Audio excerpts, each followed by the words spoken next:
Subscribe to my YouTube channel, share it with your friends, and comment your thoughts. Room 313, she woke up on the ceiling. Not hanging, not floating, just there, lying flat like someone had glued her to the cracked plaster. Her face was pressed against something soft and gritty. The scent of mildew filled her nose. It was silent except for a slow, buzzing hum, like broken neon flickering somewhere below. Or above. She couldn't tell. Beneath her or above her, the hotel room was upside down, the bed nailed to the ceiling, the nightstand hanging like a coffin bolted to a wall, the curtains dragging toward the floor, but in the wrong direction. Gravity felt her wrong. Her body was heavy in a strange way. Her hands were tied behind her back, tightly, with something sharp cutting into her wrists. Beads. A necklace. Her breath caught in her throat. Rosary beads. They were wet, sticky. Her name was Isla. She remembered that much, but how she got here? No clue. The last thing she remembered was falling asleep after checking in. The front desk clerk barely looked up when she'd signed the logbook. The room smelled of dust and old smoke. She'd pulled the blankets over her head and passed out, but now she was here, on the ceiling, tied up. And then, a knock. Not at the door. From inside the wall behind. Her 3 sharp taps. One long Isla jerked in surprise, scraping her cheek against the plaster. Pain bloomed. She winced, twisted. Her arms wouldn't move. Panic set in. A mirror hung across from her, cracked straight down the middle. She could just see her face. In it, but her reflection wasn't tied up. Her reflection's mouth was moving. Hers wasn't. Isla stared in horror. The mirror Isla whispered something, again and again. Don't look away. The room around her began to shift. The ceiling rippled, not like water, more like muscle under skin. Something was crawling just beneath the plaster, hundreds of tiny things. Then suddenly, the ceiling vanished. She fell, hard, onto the bed. The room was right side up again. The ceiling where it belonged. The cracked mirror still across from her, but no face, no whisper. The rosary beads gone. Her wrists red but free. She bolted upright, chest heaving, soaked in sweat. The room looked normal. The sheets rumpled. Her suitcase by the closet. The bathroom door slightly ajar. The light inside off. Had she dreamt it? Isla got up and stumbled to the bathroom. Her reflection stared back from the mirror. Pale, disoriented, eyes wide. She turned the faucet on. The water ran red. She gasped, jumped back, heart pounding. Then the water cleared. No blood, just water. She shut it off and leaned against the wall, breathing hard. It's fine, she whispered to herself. Just a nightmare, just stress. And then the knock again, 3 short, 1 long. From behind the bathroom mirror, she froze, her lips trembled. Her hands shook, a crack snaked through the mirror, and from the other side, a hand, pale, rotted, fingers missing nails. It pressed against the glass like it was pushing through. Then a face, her own face, but twisted, crying, screaming soundlessly. The mirror shattered, glass exploded around her, shards slicing across her arm, and then she woke up. Again, this time, for real. The morning light filtered through the blinds. Her alarm clock buzzed softly, 10:02 a.m. She sat up, breathing hard, checked her arms. No cuts. Looked at the bathroom mirror. No cracks. Was it all part of the dream? Everything felt so real. Too real. She got dressed quickly, grabbed her phone, and went down to the front desk. The same older woman sat behind the counter, grey hair in a tight bun, glasses sliding down her nose, hands ringing a rosary. Isla cleared her throat. "Hey, sorry, but I had a weird night." The woman looked up, blinking slowly. "I'm in room 313, Isla continued, "and well, it's probably nothing, but it felt like the room was off. I had a nightmare, really intense. I was tied to the ceiling. There were knocks in the walls, blood in the mirror. You're the first person to stay in 313 in over 3 years, the woman said quietly. Isla's mouth went dry. What? The woman reached under the counter and pulled out an envelope, old, yellowed, sealed with red wax, handwritten across the front. If room 313 is ever checked into again, give them this. The woman pushed it across the counter without another word. Isla stared at it. The wax seal broke easily. Inside was a folded piece of paper, smudged, ripped along one edge. A short message was scribbled across it in shaky, urgent handwriting. Don't. Look in the mirror after 3:13 a.m. Don't respond if your reflection talks. Don't open the door if they knock. MH, there was no explanation, no date, just that warning. That night, Isla tried to stay calm. She left the lights on, brought her bag to the bed, sat up watching YouTube on her phone, pretending everything was fine, but deep down she knew what was coming. She set her alarm for 3:10 a.m. When it buzzed, her heart already felt like it had been running for hours. The room was silent. The mirror across from her was dim. Her own face stared back, but something felt off. 13 a.m. The air changed. Colder, still. Then a knock. 3 sharp, 1 long. She didn't move. Her reflection did. It leaned forward, close to the glass, and smiled. Its mouth moved. Let me in. Her body froze. Her lungs wouldn't fill. The doorknob across the room began to turn slowly.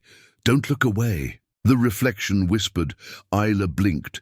The mirror shattered. The lights blew out, and behind her, from the bathroom, came the sound of weeping. A child's voice. Then the rosary beads, tightening around her wrists again. She wasn't alone anymore. The hallway that wasn't there, Isla didn't scream. She couldn't. The moment the mirror shattered, it was like the room swallowed sound. Her mouth was open, throat stretched wide, heart beating in her ears like a war drum, but nothing came out. She was frozen. The air pressed in tight. The lights were gone. The only glow came from the cracked screen of her phone, pulsing softly. On the bed, the rosary beads were back, binding her wrists behind her, cutting into the skin. Her fingers were numb. Her knees buckled, and then that voice, childlike, soft, sobbing from the bathroom, a weeping that didn't belong in any real world. The door creaked open slowly, hinges screaming in protest, not loud, not even natural, more like an old woman. Sighing, Isla backed away until she hit the wall. She tried to turn the knob, locked. She slammed her shoulder against the door again and again. Nothing. Then, footsteps. Drip, drag, drip, drag. Small, slow. Bare feet across the cold tile. Something wet following. She could see the silhouette now. A child, standing just beyond the bathroom threshold, skin pale, hair black and stringy, a nightgown torn and stained red, its head tilted at an unnatural angle. It took 1 step forward. The weeping stopped, then it whispered. You looked away. The lights burst back on, just like that. The mirror was whole. Her wrists were free. The room looked completely normal again. The bathroom door closed. Isla stood shaking, her body ready to collapse.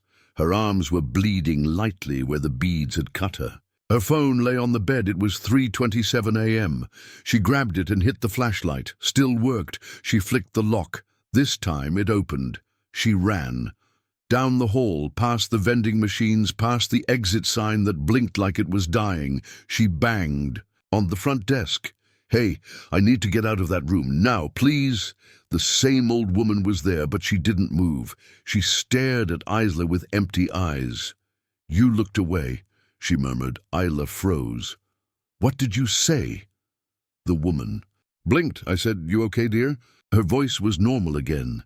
Isla stepped back. No, you said something. You just said. The woman slowly slid the guest logbook toward her. You're not the only one who's heard them. What? Room 313. That floor. It shouldn't exist.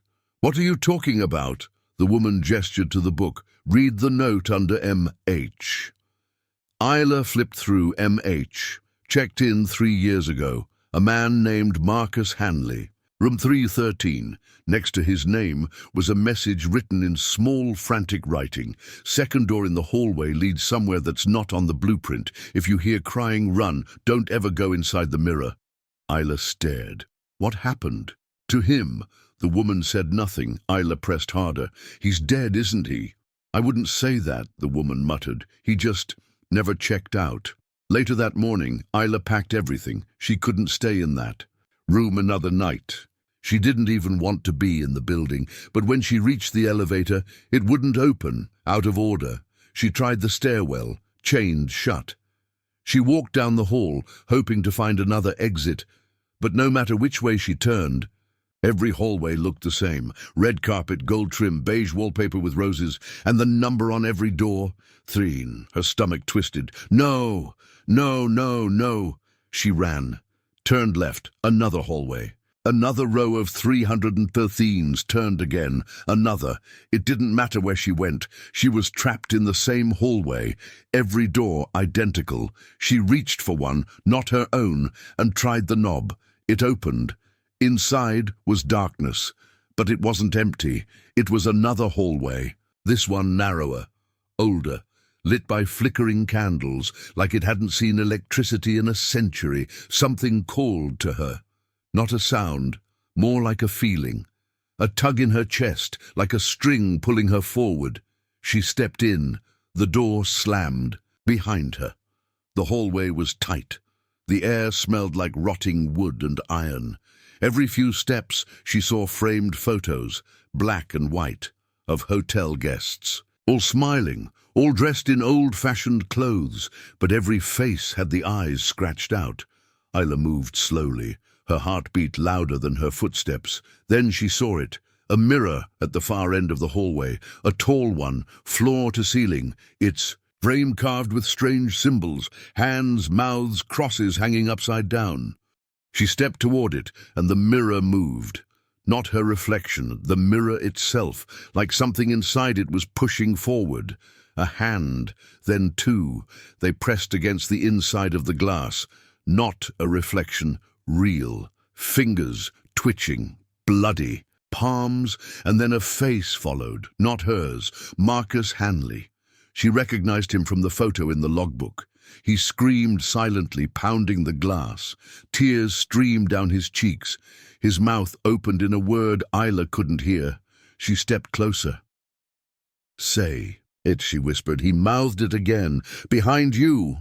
She turned, just in time to see the child, the same ghost from the bathroom, standing inches away. The thing opened its mouth wide, too wide, and let out a scream that shattered every candle, every light bulb, every bit of glass in the hallway.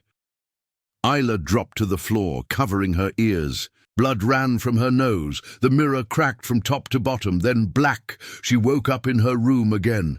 Room 3113, fully dressed, bleeding from her ears, hands shaking. The sun was up. She crawled to the window, opened the blinds. Nothing outside. No city. No parking lot, just fog and shadows moving within it. Her phone buzzed suddenly. Unknown number. She hesitated, answered. A voice whispered, "Now you're part of it." Call ended. She threw the phone across the room. It shattered.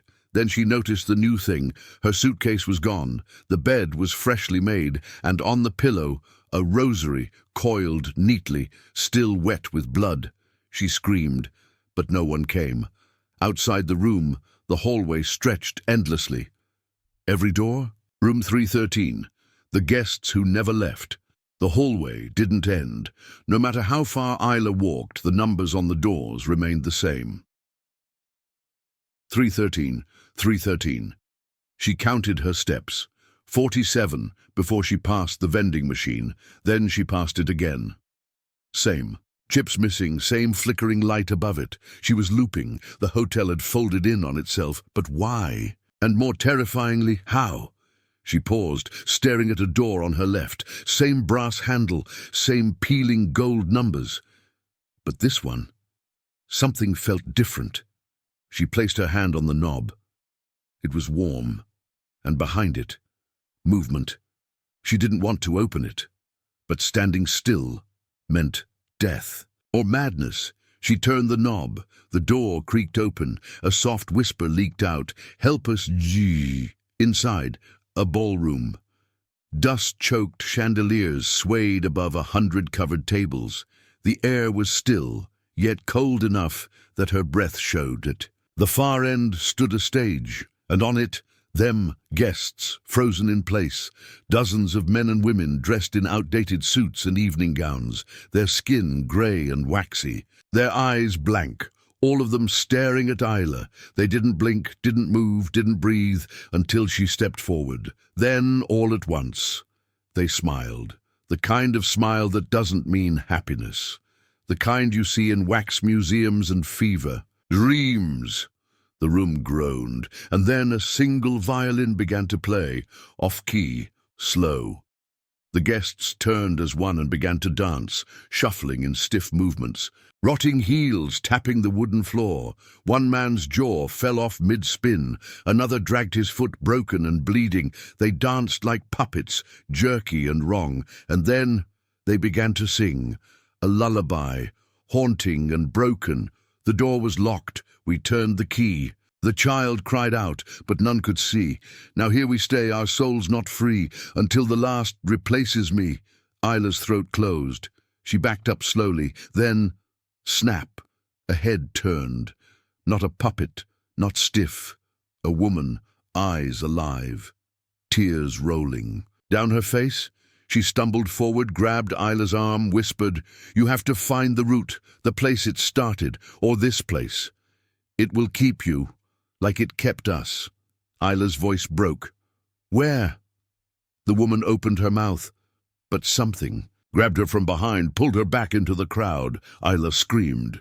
The guests began rushing her, slow at first, then faster, limbs swinging, necks twisting unnaturally. She bolted, back through the ballroom, through a door that wasn't there before. Now she was in a kitchen, dark, smelling of old grease and bleach. She slammed the door behind her, but they didn't follow. The ballroom was gone, replaced by silence. She caught her breath, hands trembling. Her shirt stuck to her back with sweat. Then she saw it, written on the fogged stainless steel fridge. Room 0. Beneath it, an arrow drawn in blood, pointing to the walk-in freezer. She didn't want to. But the message from the woman echoed in her mind. Find the root. She pulled open the heavy freezer door. Darkness. She raised her phone's flashlight, her breath hitched. A stairwell, leading down, carved into the concrete. No freezer, no food, just stairs. And on the wall beside them, scratched deep in stone, "Only the forgotten can see it." Isla descended. The temperature dropped with each step. Drip, drip, drip. Water leaked from above. The walls turned from concrete to dirt. Roots snaked across them like veins. A smell hit her, wet earth and decay. The staircase ended in front of a wooden door. Rotted, splintering, she pushed it open. Inside, a nursery, rocking chair, broken crib, a child's mobile spinning slowly from the ceiling. Though there was no wind, paintings covered the walls, children's drawings, red crayon stick figures, every one of them crying. In the center of the room, a mirror. No frame, just a rectangle, freestanding like a portal. Her reflection looked sick, pale, hair matted. She approached.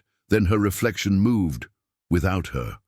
It smiled, raised a hand, and pointed behind her.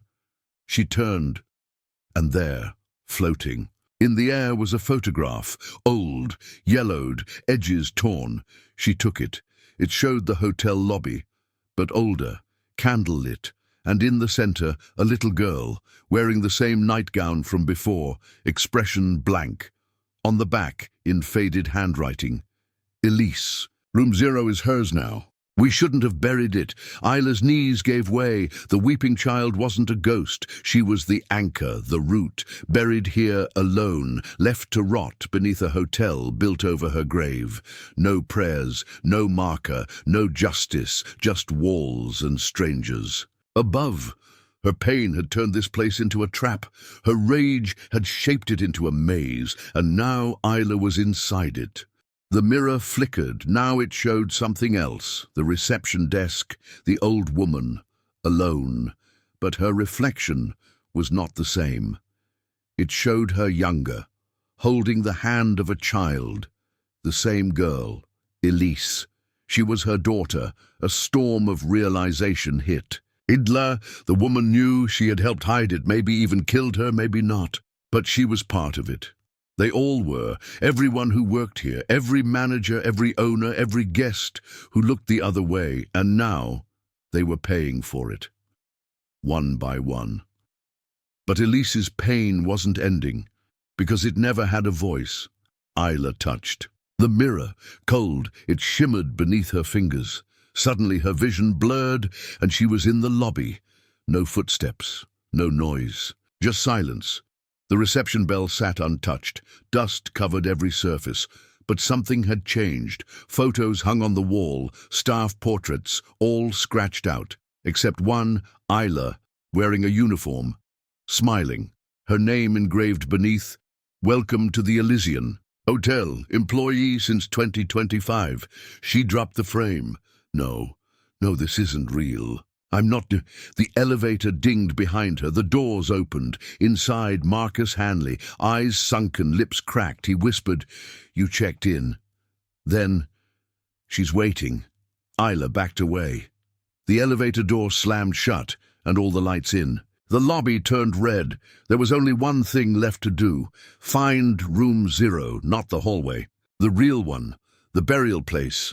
She ran through the lobby, down corridors that changed behind her. Paintings melted into dripping faces. Carpet squished underfoot like flesh. Whispers clung to her ears. "She won't let you leave. She's still cold." She never stopped crying.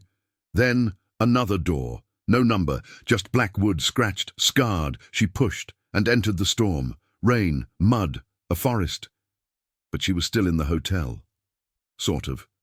This was beneath it. A memory? A place sealed in time. There was a gravestone ahead, cracked in half, the name gone. A doll lay next to it, half buried. She picked it up, a whisper in the wind. "Thank you." Behind her, the girl, Elise, eyes hollow, blood trailing from her mouth. But this time, Isla didn't run. She knelt, held the doll out. "I'm sorry," she whispered. Tears rolled down her cheeks. "You didn't deserve this." The girl's eyes shimmered, and for the first time she spoke. "Neither did you." Then she vanished into mist. The grave shook, cracked open. Inside, nothing, just a mirror. Isla looked in. Her reflection smiled and said, "You're free to leave." The hotel door appeared in the mist, a bright light beyond. Isla stepped toward it, hand outstretched, then stopped because the whisper came again, but this time hundreds of voices. "Don't go. Please, she let you out, but not us." She turned. All around her, faces trapped behind invisible glass. Other guests, other souls, all pleading. Marcus, the dancing couple, the woman from the ballroom, and more, dozens, maybe hundreds.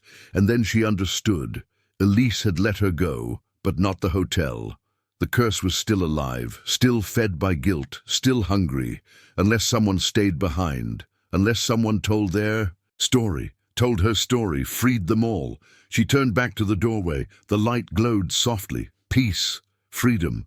Then she looked at the mirror and walked back. The room that shouldn't exist.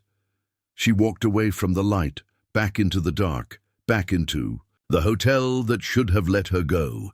Each step was a betrayal of instinct.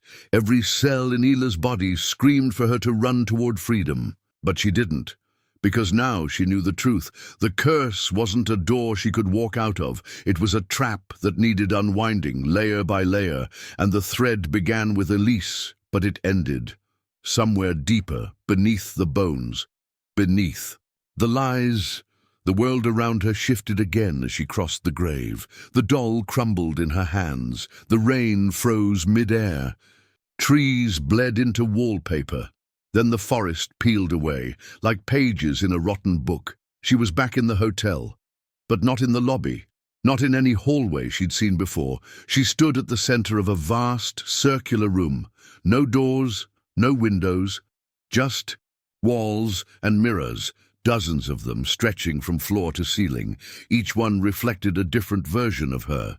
In some, she looked feral. In others, broken, but one stood out. Not her at all. It was Elise, older, maybe 16, dressed in white, pale eyes full of fire. The reflection moved. It stepped toward the glass, reached out, spoke. "You're in the eye now, the core of this place. Room 0 isn't a number. It's a sentence."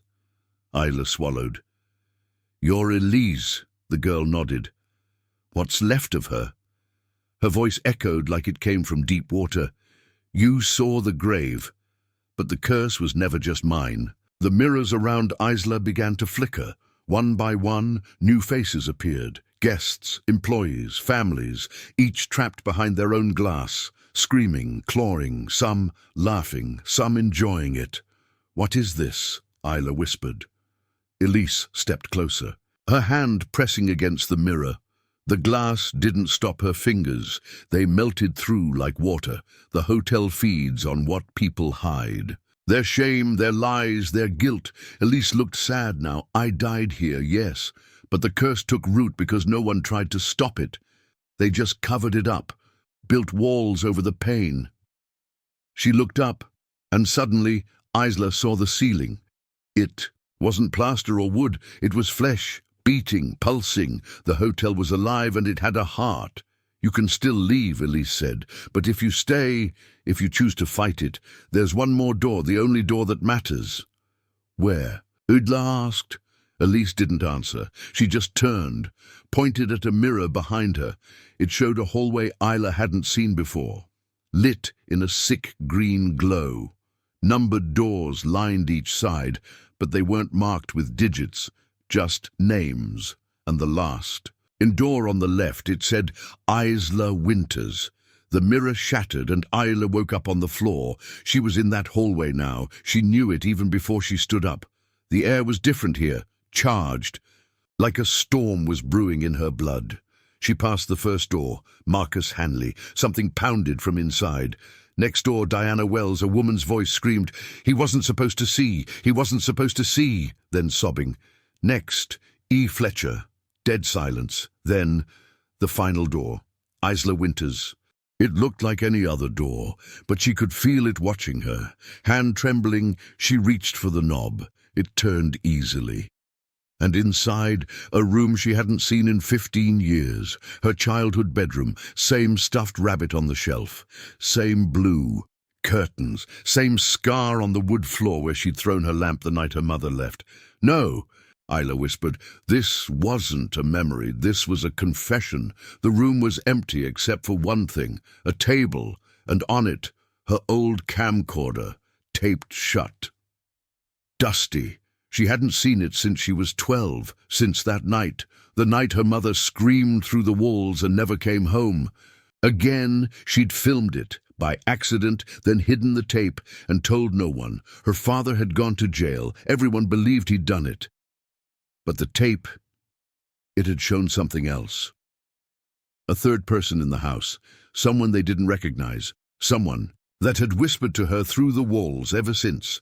The hotel hadn't brought Isla here because she was a victim. It had brought her because she'd buried her own truth. Just like the others, she sat down at the table, took a breath, and played the tape. The screen flickered. Snow, static. Then her mother's voice, low, urgent. "You said the hotel would hide us, said she'd be safe there." A male voice answered. No one knows about room 0." Then a door slamming, and the sound of a child crying, her voice, 12-year-old Isla. "Mom?" Then a figure passed in front of the camera. Tall, in shadow, Elise, but older. Not a child anymore, not even human anymore. The screen melted, glitched, then cut to black. The camcorder caught fire in her hands. Isla dropped it. The room began to twist. Walls, bending inward, ceiling dropping like a jaw, and then from every direction whispers, "Tell the truth. Let it out." The hotel feeds on silence. The door burst open. Elise stood there, but not alone. Behind her, dozens of faces, all the trapped souls, staring, waiting.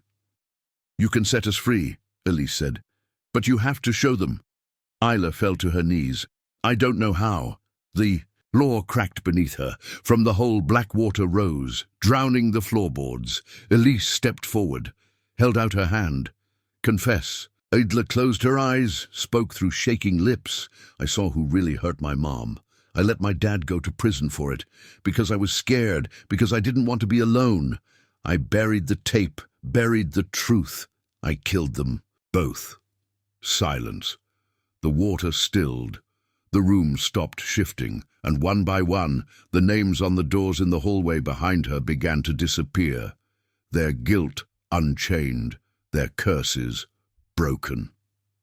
The hotel let out a sigh, and then it screamed. The walls shook, blood poured from the light fixtures. All around her the building collapsed, not in rubble, but into memories. Rooms flickered into schoolyards, graveyards, broken homes. The past came undone. And then light, a soft, warm light. Elise stepped into it, smiled.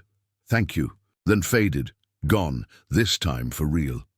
Isla opened her eyes. She was lying in the middle of the hotel lobby. Daylight spilled through the windows. No dust, no flickering lights. Reception was empty. The photos on the wall, gone. She stood slowly. Every inch of her ached, but the weight inside her lighter. She walked to the front doors, pushed them open. Outside, people walked by like nothing had happened. Cars drove past. The world had moved on, except the hotel behind her. It wasn't there.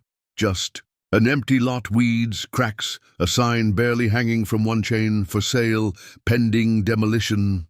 Idla turned, looked at her reflection in the glass. Her eyes had changed, older, sadder, but alive. "Free," she whispered, "no more hiding," and walked away.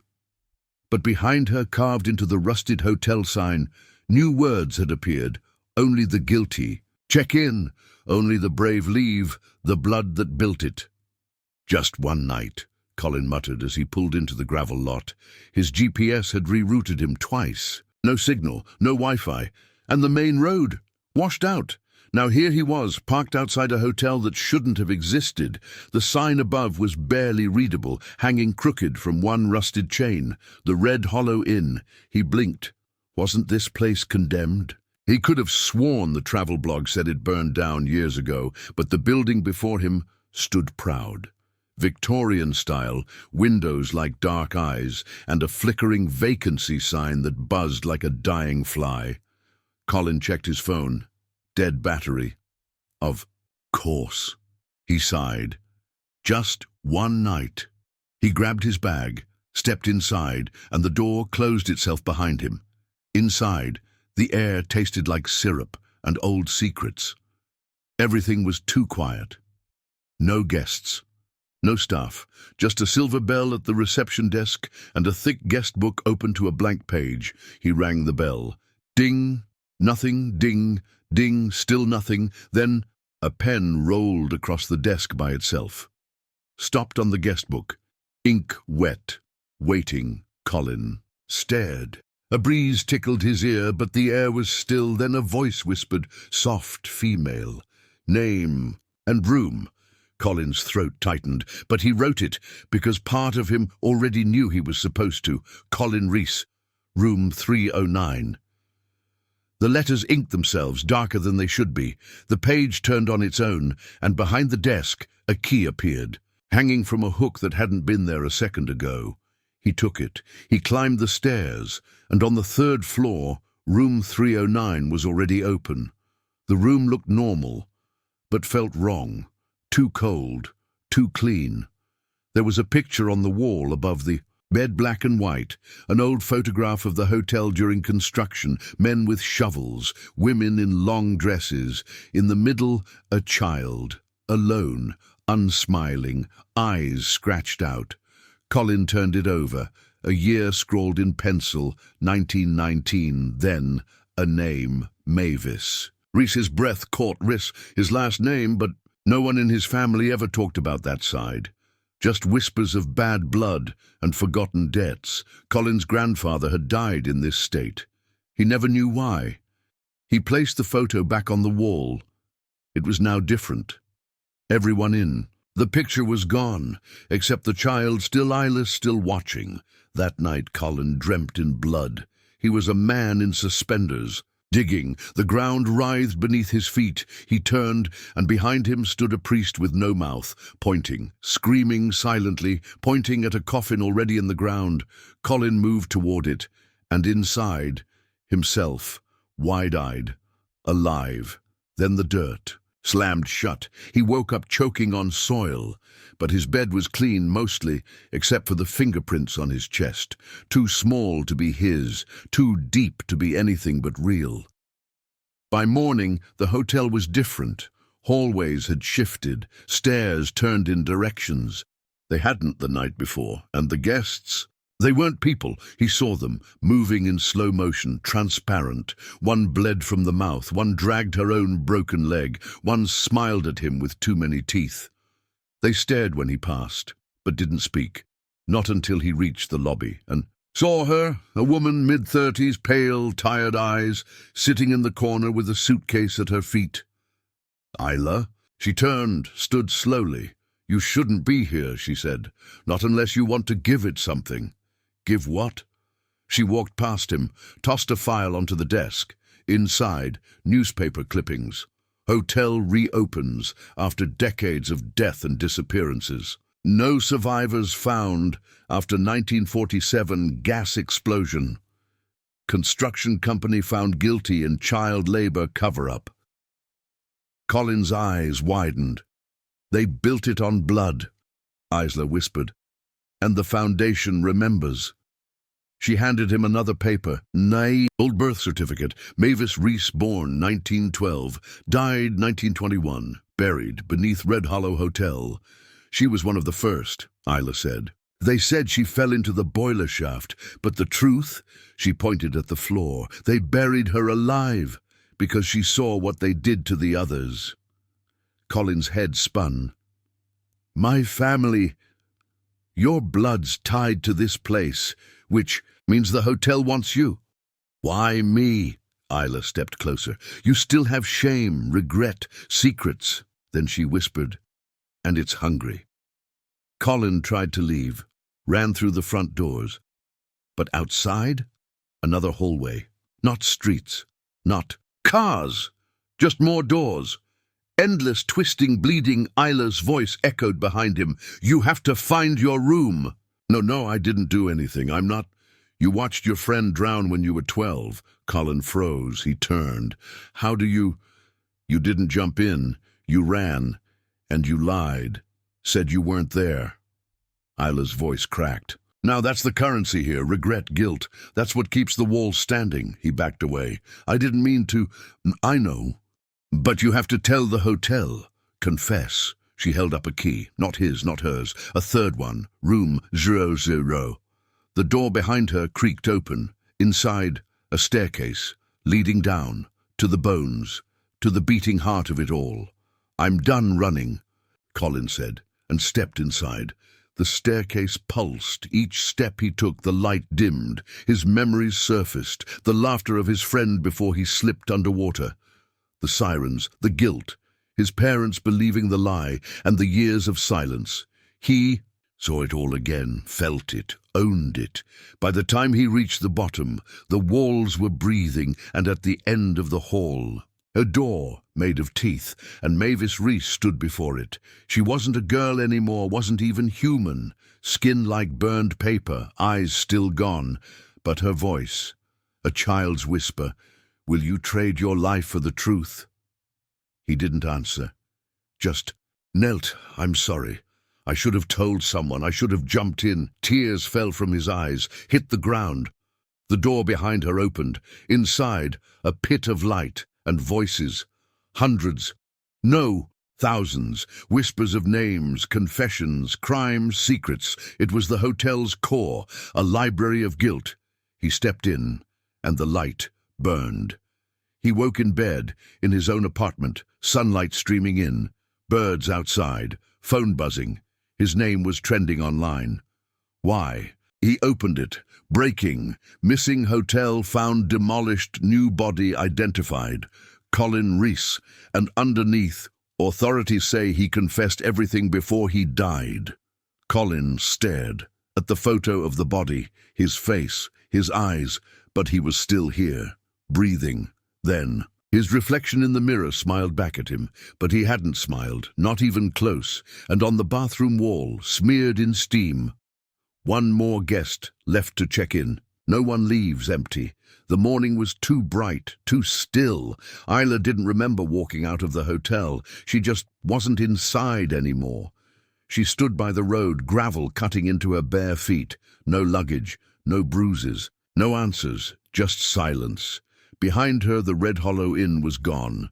Where the building once stood, there was only an empty clearing and a single blackened foundation stone.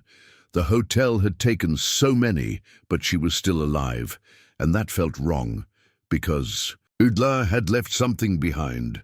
3 weeks later, Chicago, Illinois. The man at the hotel front desk smiled too wide. "Checked in under Colin Reese?" The woman nodded. "Yeah, he said he made the reservation, but he never came back." She offered the ID. "Isla Ray, I'm just here to pick up his things." The clerk's eyes dimmed. "Oh," he said softly. "You're her."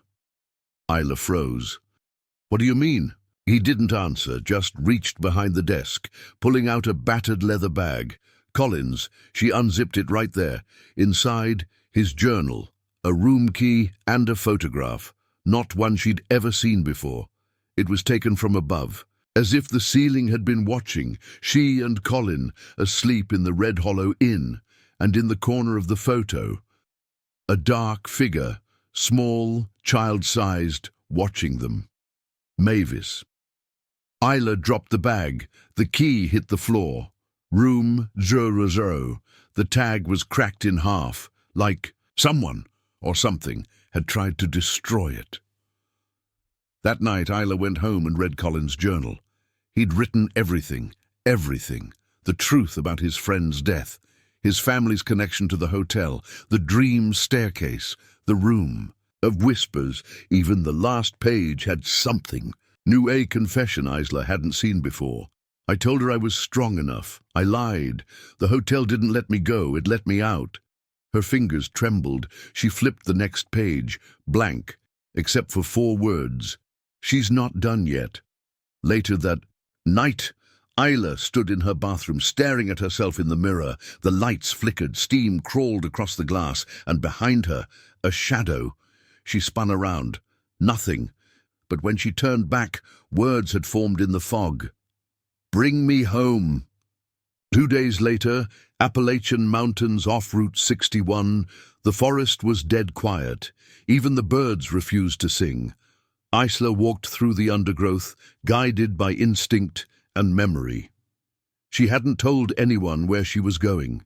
She hadn't needed to. She just knew. The land still remembered, and so did she. She found the clearing, empty again, but the wind carried a different kind of silence here, heavy, hungry. She walked to the scorched foundation stone and dropped the room 000 key onto it, then whispered, "I'm not afraid anymore." The ground shivered, the soil split, and the hotel came back, not like before, not physical but visible, like a mirage made of trauma and pain and memory. Its lights flickered on. Its doors swung open, and inside. Colin waited. He looked the same, except for the eyes, empty, burning. "Why did you come back?" he asked. "To end it," Isla said. "For good." He stepped forward, but every step unraveled him. Skin peeled, teeth cracked. He was becoming part of the building. The floorboards creaked like breath, and behind him Mavis appeared, not angry, just tired. She pointed to Isla's chest and whispered, "It's your turn." The final descent, Isla entered the hotel one last time. Room by room, she remembered the screams, the cold beds, the watching eyes. She followed the scent of ash and sorrow down. Into the basement, back to the staircase.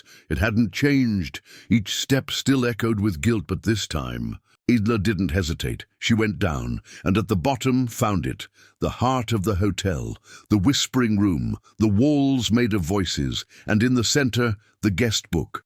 Open, empty, waiting. She picked up the pen. It bled red, and she wrote, Isla Ray. I release you. I accept my guilt. I won't run. The room groaned. Something broke. Something wept. And then silence. Real silence. For the first time since the hotel was built, when Isla opened her eyes, she was alone. Sunlight poured through. The broken ceiling. The hotel was finally gone, not hidden, not sleeping, destroyed. And in her hand, a blank room key, no number, just silver on polished light. She stood and smiled through her tears, because she knew it was over. 1 year later, somewhere near New Orleans, a young couple pulled off the road. Looking for a place to stay, they found a clearing, and in it a strange little inn, new untouched, with a sign hanging over the door. The guest house and a woman behind the desk. Kind eyes, no bell. Just a key in her hand. We only take those ready to let go, she said softly. What will you be leaving behind tonight? Final message. Some places feed on guilt. Some spirits stay because they were never heard. But sometimes, just sometimes, someone listens. Someone stays. And the curse ends until the next one begins. The end.